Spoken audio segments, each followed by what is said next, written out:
கர்த்தருடைய நாம மகிமைக்காக சாட்சிகள் சுருக்கமாக ஒரு 2-3 சாட்சிகள் சொல்லலாம். இப்பொழுது முதலாவது சிஸ்டர் டி ஜூலி வந்து சொல்லுங்க. சுருக்கமாக சொல்லி தேவனை மகிமைப்படுத்துங்க.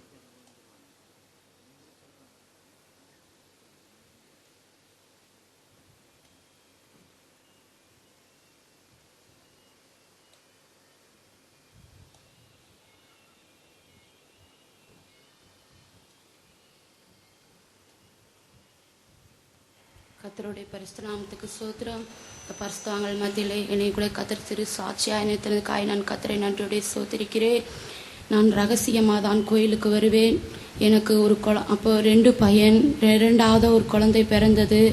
அப்போ நான் ரகசியமாக தான் கோயிலுக்கு வந்து கொண்டு இருந்தேன். ஆனால் என் பையன் பிறந்து 22 நாளில் அவன் கிட்னியிலே அது அதிகமாய் வீங்குச்சு. அது எதனால் அப்படின்னு தெரியல. அழுது கொண்டே இருந்தான். நான் திருப்பூரில் இருந்தவர். நான் கோயம்புத்தூர் தான் எங்களுக்கு பெரிய ஆஸ்பத்திரி. அதனால் அங்கே கொண்டு போய் ஐசி வார்டில் சீக்கிரமாக சேர்க்கணும், ஆப்ரேஷன் பண்ணணும், நீங்கள் கொண்டு போங்கன்னு சொன்னாங்க. ஆனால் அது என்னன்னு எங்களுக்கு தெரியல. ஐசி வார்டில் 3 நாள் வச்சுருந்தாங்க. அந்த 3 நாள்லேயும் ஊசி மாத்திரை போட்டாங்க. ஆனால் அதெல்லாம் எனக்கு விசுவாசம் இல்லை. பரிசுத்தவான்கள் ஜெபம் பண்ணா அது நல்லாகும் தான் என்னுடைய விசுவாசம். ஆனால் கர்த்தர் தான் அந்த விசுவாசத்தை தந்தார். ஆனாலும் என் தாயின் தகப்பனும் எங்க வீட்டுக்கார ஆர்சி எங்க அம்மா இந்துவா இருக்கிறனால இந்த சபைக்கு விடமாட்டாங்க. ஆனாலும் அவங்க பேச்சை கேட்டு நாங்க கொண்டு போய் வைத்திருந்தேன். வெளியே வரக்கு எனக்கு வழி இல்லை. ஆனாலும் 3 நாள் ஊசி மாத்திரை போட்டு அந்த குழந்தை பயங்கரமா அழுது கொண்டே தான் இருந்தான். 3வது நாள்ல கொண்டு போய் ஸ்கேன் பண்ண சொன்னாங்க. அவனை சுத்தி 6 பேர் ஸ்கேன் பண்ணாங்க. ஸ்கேன் பண்ணி ரத்தோட்டம் நின்று போச்சு. மருத்துவர் எல்லாம் கைவிட்டார்கள்.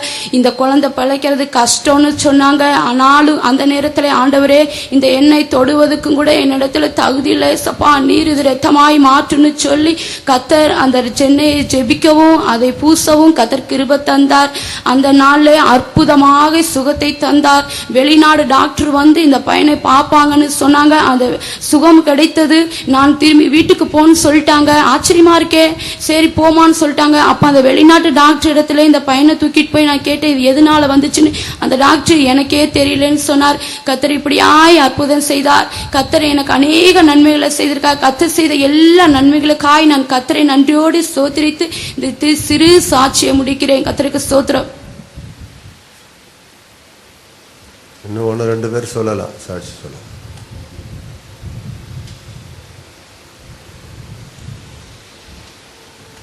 சுருக்கமா சொல்லணும். இப்ப மேலே வாங்க. யார் அது?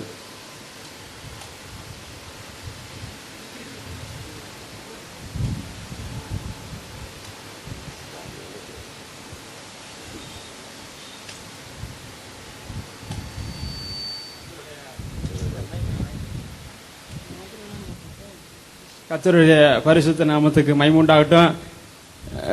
பெங்களூர் கர்நாடகா போயிருந்தேன். கர்த்தர் ஸ்தோத்திரம். திருநெல்வேலி போயிருந்தேன் நியாயத்துக்கு ஜெயம் கிடைக்கிறதுக்காக. அப்புறமேட்டுக்கு மெட்ராஸ் போயிருந்தேன். கர்த்தருக்கு ஸ்தோத்திரம். ஆண்டவர் எந்த ஒரு குறை இல்லாமல் தமிழ்நாட்டுக்கு தண்ணி குடிநீர் திட்டம், நான் விவசாயத்துக்காக தண்ணிக்காக போயிருந்தேன். எல்லாருக்கும் குளிக்கிறதுக்கு குடிக்கிறதுக்கு தண்ணி இருக்குது. சேலத்துக்கு போயிருந்தேன். நான் ஒரு அக்ரிகல்ச்சர் ஆஃபீஸரு. இவ்வளோ பெரிய மாம்பழம் 1 ரூபாய்க்கு. கர்த்தருக்கு ஸ்தோத்திரம். சாப்பிட்டே பெங்களூர் வரைக்கும். அப்புறம் இவ்வளோ பெரிய மாம்பழம் திருப்பி. கர்த்தர் ஸ்தோத்திரம். அவ்வளோ பெரிய காரியங்கள் செய்கிறாரு கர்த்தர். மகா வறட்சியான காலத்தில் அவர் என்ன செய்கிறாரு? ஆத்மாவை நிர்மலதாக்குறாரு. கர்த்தர் ஸ்தோத்திரம். வனாந்தரத்தில் தண்ணீரையும் அவாந்தரத்தில் ஆறுகளையும் பாய்ந்தோட செய்கிறார். புரியுதுங்களா? உலகமே பஞ்சனாலும் என்னுடைய பிள்ளைகளை நான் அப்பத்தினால் திருப்தியாக்குவேங்கிறார். புரியுதுங்களா? தமிழ்நாட்டு முதலமைச்சர் போய் கர்நாடகாவில் போய் தண்ணி கொடுக்க மாட்டேன்ட்டான். கர்த்தருக்கு ஸ்தோத்திரம். பெங்களூருக்காரன் போய் தண்ணி கொடுக்க மாட்டேன்ட்டான். தமிழ்நாட்டுக்காரன் எவ்வளோ பேர் ஆளா பண்ண தண்ணி கொடுக்க மாட்டேன்ட்டான். ஒரு அக்ரிகல்ச்சர் ஆஃபீஸர் போய் கையை வைக்கணும். காலை வச்சோடனே 40,000 கனடி தமிழ்நாட்டுக்கு தண்ணி தந்து விட்டான். காலை வைக்கிறேன் அப்படியே கர்த்தருக்கு ஸ்தோத்திரம். அப்படியே மழை. கர்நாடகாவில் நல்ல மழை. காலை வைக்கிறேன். ஆண்டவர் பிள்ளைங்களுக்கு என் புள்ள ஊழியக்காரன் வர்றான் அப்படின்னு சொல்லிட்டு ரோட் நிறையா தண்ணி தெரிச்சு என் புள்ள ஊழியக்காரன் கால் வச்ச உடனே கர்த்தருக்கு ஸ்தோத்திரம். அப்படியே மழை கொட்டுது. பெரிய மழை வரும்போது மழை, போகும்போது மழை. கர்த்தருக்கு ஸ்தோத்திரம். அடுத்து ஒகேனக்கல் போறேன். அடுத்து மேட்டூர் டேம் போறேன். தமிழ்நாட்டுக்கு நியாயத்துக்கு ஜெயம் கிடைக்கிற வரைக்கும் நெறிந்த நாடலை முறிக்காமலும் மங்கேறிய தெரியை அணைக்காமலும் இருப்பார். உன் தேவன் ராஜரிகம் பண்ணுகிறார். உன் தேவன் உன் பாத ஸ்தானத்தை மையப்படுத்துவேன் என்று சொல்லுகிறார். கர்த்தருக்கு சோத்திரம். சிறுமியானவர்களுக்கு நியாயத்தை கர்த்தருக்கு சோத்திரம். வாயை தர என்று சொல்லுகிறார். நிச்சயம் உன் தேவன் ராஜரிகம் பண்ணுவார். உன் தேவன் உன்னுடைய பாதஸ்தானத்தை மையப்படுத்துவேன் என்று சொல்லுகிறார். கர்த்தர் இந்தியாவின் அப்போது சாது சுத்தி காலத்துல எப்படி ஒரு எழுப்புதல் இருந்ததோ தமிழ்நாட்டு மூலம் உலகம் முழுவதும் எழுப்புதல். கர்த்தருக்கு சோத்திரம். நிச்சயம் தமிழ்நாட்டு மூலம் பூமி முழுவதும் செழிப்பு வர போது நீ கவலைப்படாதீங்க. கர்த்தர் உங்கள் வாழ்க்கையை நிச்சயம் தண்ணீர் ஆறு பாய்ந்தோடும்படி செய்வார். சமாதானம் நதியை போல பாய்ந்தோடும்படி செய்வார். நீ எப்படி குளிக்கிறது சந்தோஷமா இருக்கீங்களா? அடுத்து விவசாயத்துல தமிழ்நாடு பெஸ்ட் வரப்போகுது. முதல் நாள் வரப்போகுது. பசி பட்டி இல்லாம நல்லா இருக்க போறீங்க. உங்களை ஆசிரியப்பாரு. சாட்சியை கொடுத்த போதும் சாட்சி.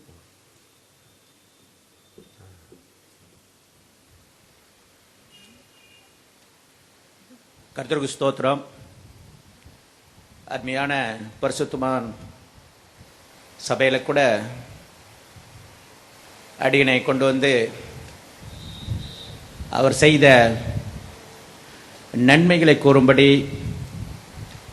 பரிசுத்தவான்களுடைய மத்தியிலே அவருடைய பரிசுத்தமான சபையிலே கர்த்தர் என்னை நிமித்தம்காக நான் கர்த்தரை அதிகமாக இந்த நேரத்தில் கர்த்தரை ஸ்தோத்திரிக்கின்றேன். பாரம்பரியமாக இந்து குடும்பத்தில் பிறந்து வளர்க்கப்பட்டு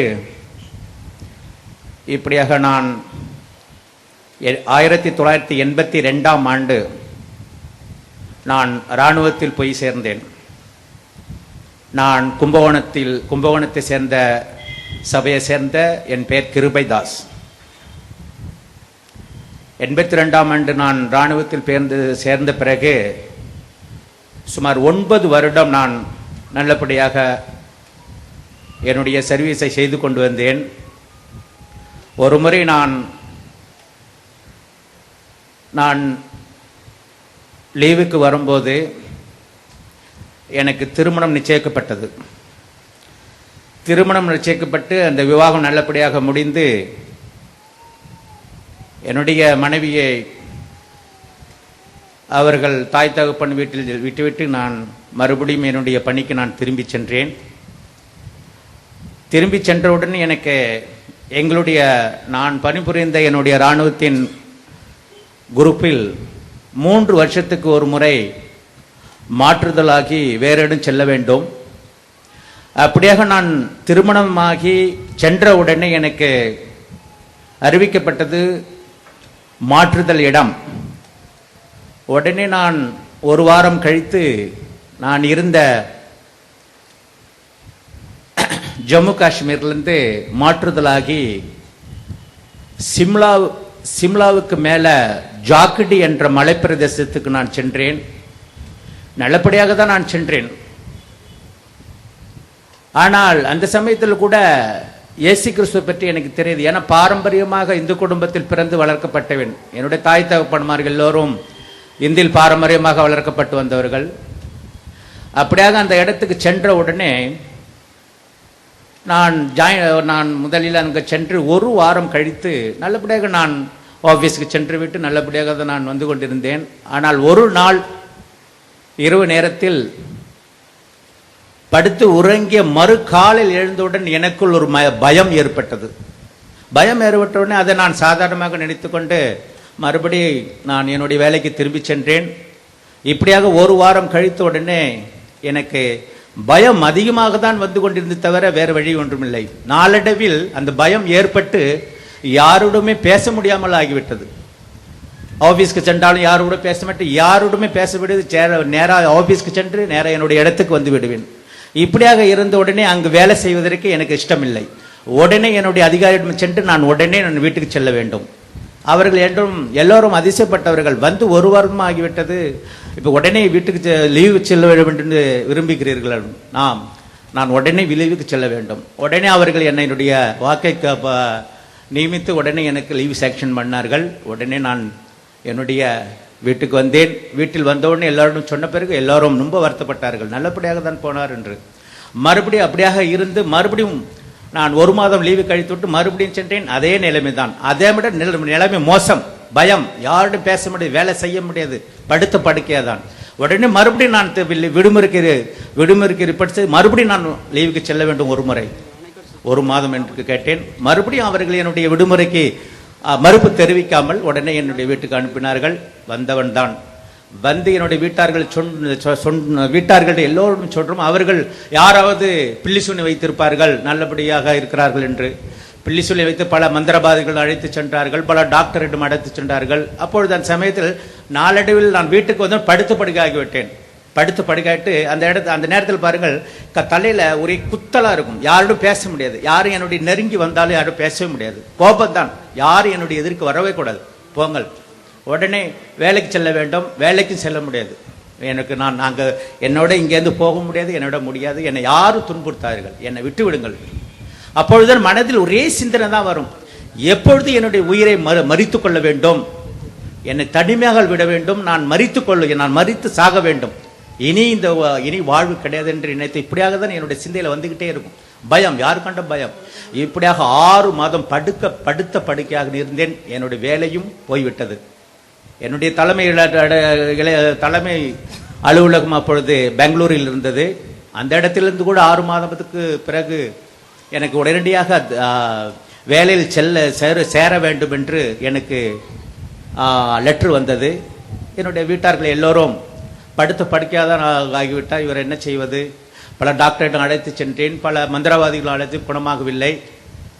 மறுபடியும் இவருக்கு வேலையில் சேர வேண்டும் என்று பெங்களூரிலிருந்து தபால் வந்திருக்கின்ற, என்ன செய்வது என்று என்னுடைய உறவினர்கள் எல்லோரும் அழைத்து கொண்டு நல்ல ஒரு அன்பாக பேசி அழைத்து சென்று, அப்பொழுது எனக்கு மகள் என்னுடைய அருமையான குழந்தை பிறந்து 3 மாதம் ஆகுது. அந்த குழந்தையும் கை குழந்தையை தூக்கிட்டு என்னை அழைத்து சென்று என்னுடைய தலைமை அலுவலகத்துக்கு சென்று பெங்களூரு என்னை விட்டு வந்து விட்டார்கள். அப்பொழுதும் எனக்கு குணமாகவில்லை, ஏதோ விட்டு வந்து விட்டார்கள், அவ்வளவுதான். இப்படியாக நான் அங்கு சென்று கூட தலைமை எனக்கு என்ன பணி கொடுக்கிறார்களோ அந்த பணியை செய்துவிட்டு நேராக என்னுடைய இடத்துக்கு வந்துடுவேன். இப்படியாக வந்து கொண்டு இருக்கும் மட்டும்தான் ஒரு நாள் என்னுடைய அலுவலகத்துக்கு சென்று என்னுடைய இருப்பிடத்துக்கு செல்லும் போது, நான் நல்லா இருக்கும்போது என்னோடு வேலை புரிந்த என்னுடைய நண்பர், திருச்சியை சேர்ந்தவர் தான் அமுல்ராஜ் என்பவர், அந்த சமயத்தில் அவர் ஜம்மு காஷ்மீர்லேருந்து இங்கே பெங்களூருக்கு டிரான்ஸ்ஃபர் ஆகி வந்திருக்கிறார். அவர் என்னை பார்த்து என்னுடைய பெயர் சொல்லி அழைக்கிறார், தாஸ் என்று. நான் அப்படி பார்க்கின்றேன், யார் அதுன்னு. என்னுடைய பழைய நண்பர். அவருடைய சென்றேன். எப்பொழுது இப்போ பெங்களூருக்கு எப்பொழுது வந்தீங்கன்னு? பிரதர், எனக்கு நல்லபடியாக தான் இருந்தால் என்னன்னு தெரியல, எனக்கு விவாகம் நடந்தோடனே இப்படி ஒரு சூழ்நிலை எனக்கு யார் கண்டாலும் பயம் வருது, யாரோடும் பேச முடியவில்லை, வாழ்க்கையை வேண்டாம், மறித்து கொள்ள வேண்டும் என்று ஒரே சிந்தையில் தான் வருகின்றதுன்னு சொன்னேன். அவர்கள் அப்பொழுது என்னை ஆஃபீஸில் உட்கார வைத்து, பயப்படாதீர்கள், யாருக்கும் பயப்படக்கூடாது, உட்காருங்கள், சொல்றி இயேசுவை பற்றி உங்களுக்கு தெரியுமான்னு கேட்டார். இயேசுவை பற்றி எனக்கு தெரியாதுங்க, நான் இந்த குடும்பத்தில் பிறந்தவன், அண்ணா வேளாங்கண்ணிக்கெல்லாம் அழைச்சிட்டு போயிருக்காங்க, ஆனால் இயேசு கிறிஸ்துவை பற்றி எனக்கு தெரியாது சொன்னார். உடனே உட்கார வைத்து இயேசுவை பற்றி என்னிடையும், இயேசுவை பற்றி இயேசு நமக்காக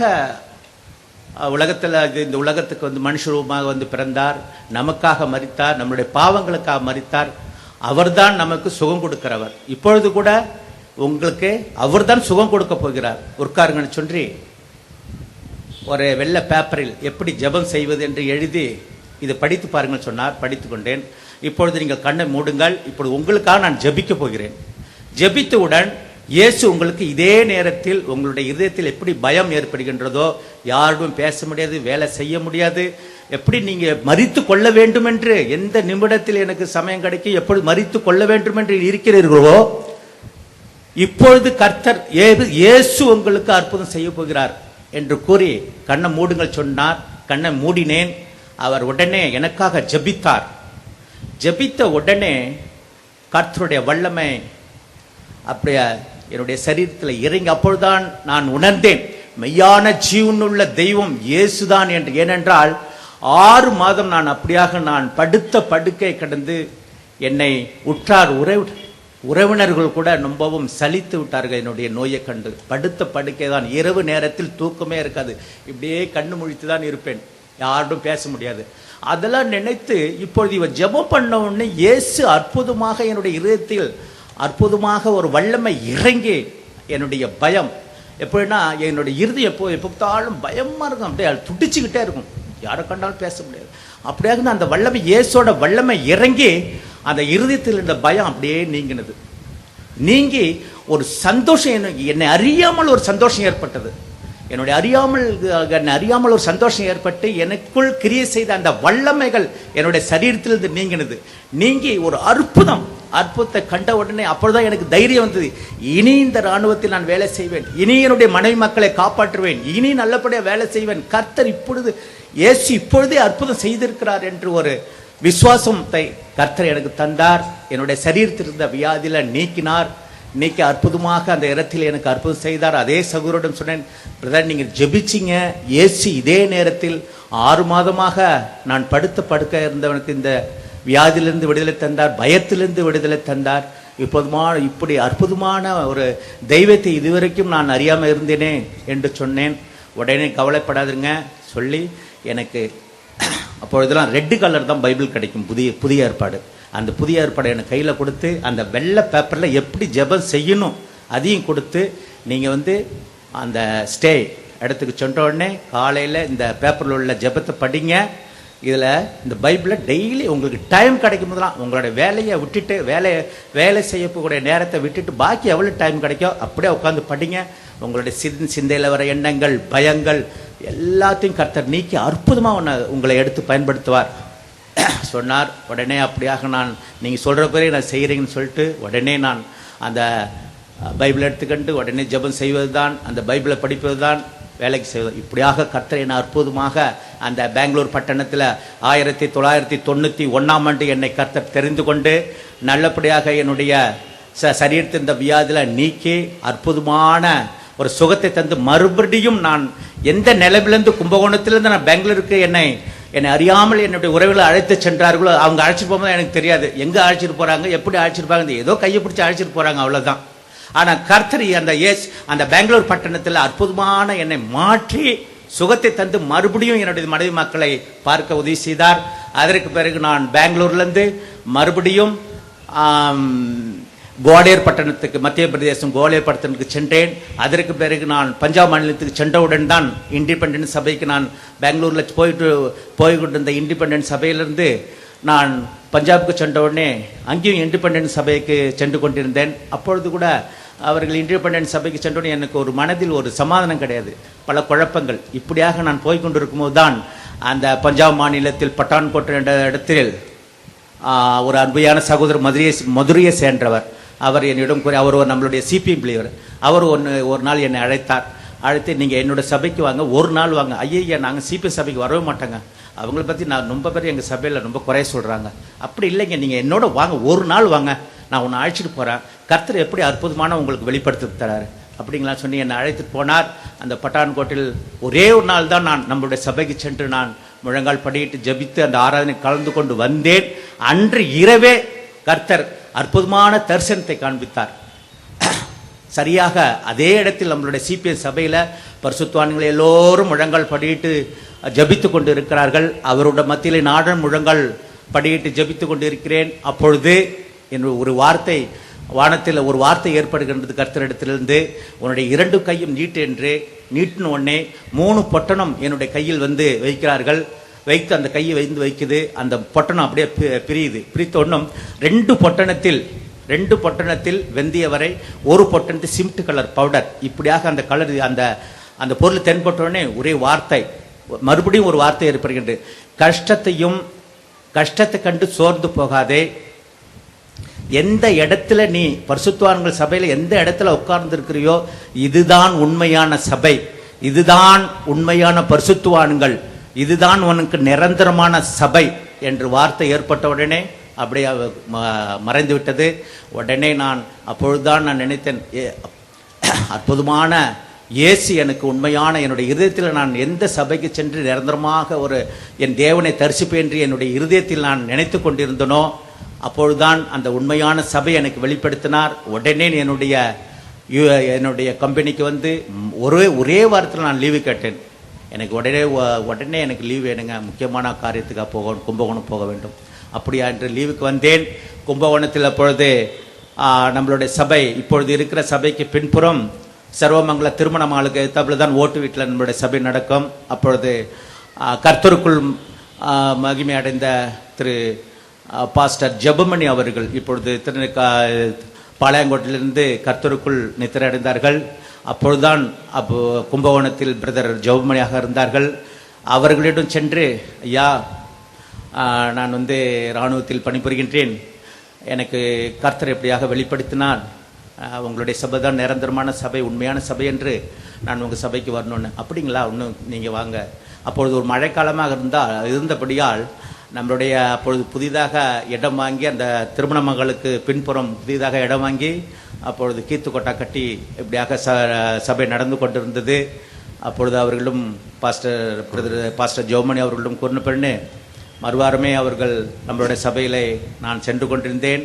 சென்று கொண்ட உடனே அவர்களிடம் நான் சொன்னேன், ஐயா, பெங்களூர் பட்டணத்தில் இண்டிபெண்டன்ட் பாஸ்டர் மூலியமாக நான் ஞானஸ்தானம் பெற்றேன். ஆனால் இப்பொழுது பரிசுத்தவான் மூலியமாக நான் ஞானஸ்தானம் பெற்று என்னுடைய பணிக்கு நான் திரும்ப வேண்டும் என்று நான் அவரிடம் பணியோடு கேட்டேன்.